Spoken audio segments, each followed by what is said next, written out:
මේ තරුණ කාලය කියන්නේ බොහොම පුංචි කාලයක් තියෙන. ඔය කාලේ ගංජා ගහලා සිගරට් අරක්කු බීලා පෙති ගහලා ඉස් ගහලා මොකක් කර වුණාම කවුද ඉන්නේ? මිනිස්සුන්ට මේක තේරෙන්නේ නැහැ. මම මේ ඕන තරම් බන්ධනාගාරවල බණවලට යනවා.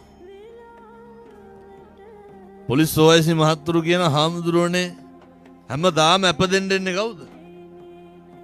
එක්ක අම්මා නැත්තම් තාත්තා නැත්තම් බිරිඳ ඔච්චරයි. එනකොට අහුවෙලා තියෙන්නේ යාළුවොත් එක්ක ඉන්නකොට. එක්ක අම්මා එක්ක තාත්තා එක්ක බිරිඳ. කොල්ලෙක් කියනවා මට මාතර ගිය මාසේ හා බන්ධනාගාරයට.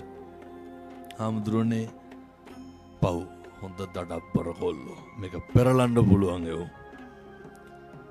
මේ අම්මා ආවට පස්සේ අම්මගෙන් ඇහුවලු නඩුවාරයට සල්ලි කොහොමද කියලා. අම්මා කිව්වලු කරාම්පුතේ උගස් තියන්න ගියා. උගස් තිබ්බාම හම්බෙන ගාන මදි හින්දා සින්නට වික්ක කිව්වලු.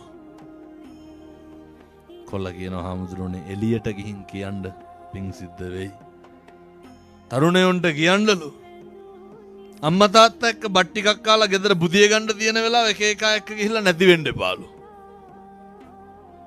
අම්මා තාත්තා එක්ක බත් ටිකක් කාලා ගෙදර බුදිය ගන්න තියෙන වෙලාව මොකද අන්තිමේට මොකක් හරි වුණාම මොකෙක්වත් නැහැලු.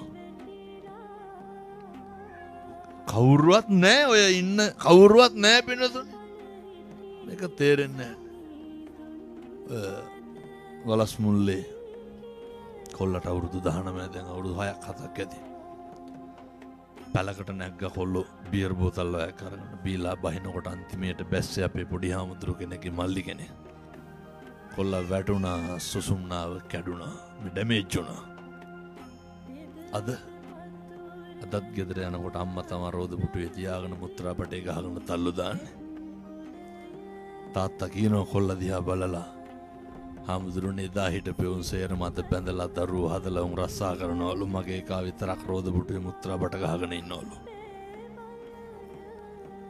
අර ගුණා හිතුවා නම් ඊට කලින්